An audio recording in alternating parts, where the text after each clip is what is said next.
ఢిల్లీలో జరుగుతున్న కాంగ్రెస్ బీసీ ధర్నాలో డిప్యూటీ సీఎం భట్టి విక్రమార్క మాట్లాడుతున్నారు. లైవ్ లో చూద్దాం. రిజర్వేషన్ సంబంధించిన బిల్లు వచ్చింది.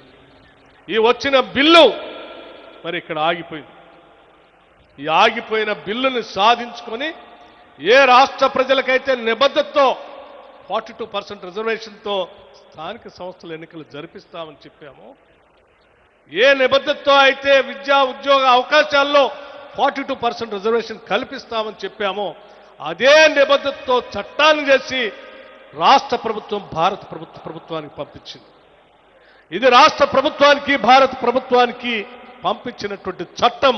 ఈ భారత ప్రభుత్వ రాష్ట్రపతి గారు ఆమోద ముద్ర వేసి రాజ్యాంగం ప్రకారం పంపించాల్సిందే. ఇదేదో కాంగ్రెస్ పార్టీ భారతీయ జనతా పార్టీకి సంబంధించిన అంశం కానే కాదు. ఇది ఒక రాష్ట్ర ప్రభుత్వానికి కేంద్ర ప్రభుత్వానికి సంబంధించినటువంటి అంశం. రాష్ట్ర ప్రభుత్వంగా మన నిబద్ధతతో చిన్న పొరపాటు కూడా లేకుండా చేసి బిల్లుల్ని 2 బిల్లులు పాస్ చేసి పంపించాం. ఈ 2 బిల్లులు పాస్ చేసి పంపించడం ఒకటే కాదు, ఇంకో పెద్ద మనిషి అక్కడ మాట్లాడుతున్నారు. ఓ పక్కన బిల్లు పాస్ చేసి మీరు ఢిల్లీ పంపించారు, ఇంకో పక్కన ఆర్డినెన్స్ ఇస్తావేంటయ్యారు. అవగాహన లేనటువంటి కొద్ది మంది నాయకులు మాట్లాడుతున్నారు. కానీ ఆర్డినెన్స్ కూడా రాష్ట్ర ముఖ్యమంత్రి గారు కేబినెట్ ఆలోచన చేసి ఆనాటి టీఆర్ఎస్ ప్రభుత్వం స్థానిక సంస్థల ఎన్నికలు జరిగేటప్పుడు 50% మించకుండా ఉండేటట్టుగా స్థానిక సంస్థల పంచాయతీరాజ్ చట్టంలో ఒక క్యాప్ పెట్టింది.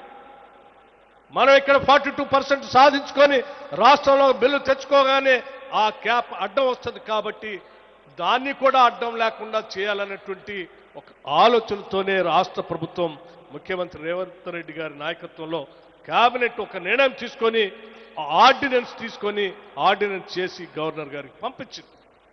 అంటే ఈ చట్టం రాగానే అక్కడ ఉన్న క్యాప్ కూడా అడ్డం తొలగేటట్టుగానే ఇప్పటికే నిర్ణయాలు చేసి రాష్ట్ర ప్రభుత్వం తన నిబద్ధతని చట్టపరంగా ఈరోజు చేసి చూపించిందని చెప్పడానికి నాకు ఎటువంటి సందేహం లేదు. ఈ చేసి చూపించినటువంటి చట్టం ఈరోజు భారత రాష్ట్రపతి నాయకురాలు ముర్ము గారి దగ్గర ఉన్నది. గౌరవ ముర్ము గారు కానీ లేకపోతే భారత రాష్ట్ర ప్రభుత్వం కానీ తప్పనిసరిగా వారికి కూడా ఈ రాష్ట్రంలోనే కాదు దేశంలో ఉన్నటువంటి బలహీన వర్గాలపైన ప్రేమ ఉందనే మేము భావిస్తూ ఉన్నాం, నమ్ముతున్నాం కూడా. తప్పనిసరిగా చట్టబద్ధంగా చేసిన ఈ చట్టాన్ని వాళ్ళు కూడా గౌరవించి వెంటనే దీనికి ఆమోద ముద్ర వేసి ఈ రాష్ట్రంలోనే కాదు దేశంలో ఉన్నటువంటి బీసీలకు కూడా మేము న్యాయం చేయడానికి సిద్ధంగానే ఉన్నామనేటువంటి ఒక సంకేతాన్ని వారు ఇస్తారనేటువంటి ఆశతోనే మేము ఉన్నాం.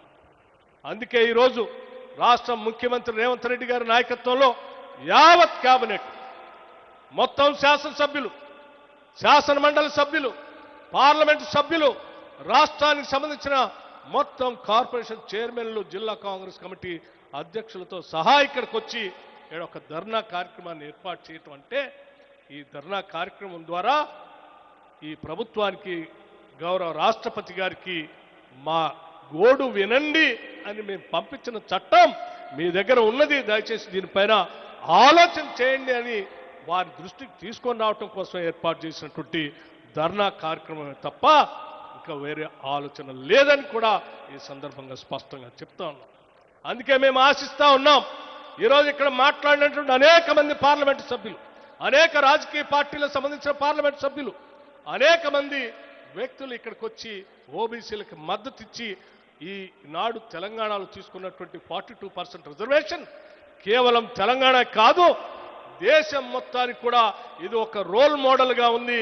ఆ రాష్ట్ర ప్రభుత్వ అధినేత ముఖ్యమంత్రి రేవంత్ రెడ్డి గారు, ఆ కేబినెట్ ఈ దేశానికే ఒక దశ దిశ నిర్దేశం ఇచ్చారు.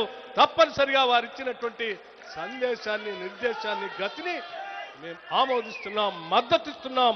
ఈరోజు తెలంగాణలో జరిగినటువంటి కార్యక్రమం మిగతా రాష్ట్రాల్లో కూడా రావాలని మేము కూడా కోరుకుంటున్నాం. అందుకే మీకోసం ఇక్కడికి వచ్చి మీకు మద్దతు ఇచ్చాం.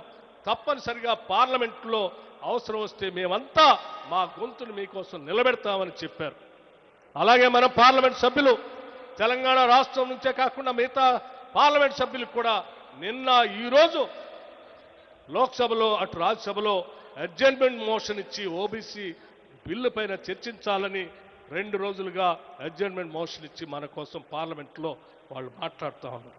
అందుకే మిత్రులారా, మనమందరం ఈరోజు ఇక్కడ చేరింది రాష్ట్ర ప్రభుత్వ పరంగా ఉన్న పనులన్నింటినీ పూర్తి చేశాం. చట్టబద్ధంగా రాష్ట్ర ప్రభుత్వం చేయాల్సిన ప్రతి పనిని పూర్తి చేశాం. రాష్ట్ర ప్రభుత్వం దగ్గర ఒక చిన్న పొరపాటు కూడా లేకుండా మొత్తం పూర్తి చేసి కార్యక్రమాన్ని కేంద్ర ప్రభుత్వం దగ్గర పంపించాం. భారత రాష్ట్రపతి గారి దగ్గర ఉంది. ఇక్కడ వారిని కలిసి వారితో ఆమోదింప చేసుకొని బిల్లును తీసుకొని పోయి రేపు జరిగేటువంటి స్థానిక సంస్థల ఎన్నికల్లో 42% రిజర్వేషన్తో ఎన్నికలు జరుపుకోవటం, ఆ తర్వాత విద్యా ఉపాధి అవకాశాల్లో మనం అవకాశాలు కల్పించుకోవటం. మన పని పూర్తి చేశాం. కేంద్రంలో ఉన్నటువంటి కేంద్ర ప్రభుత్వం ఇక్కడ ఆమోద ముద్ర వేసి పంపించాలి.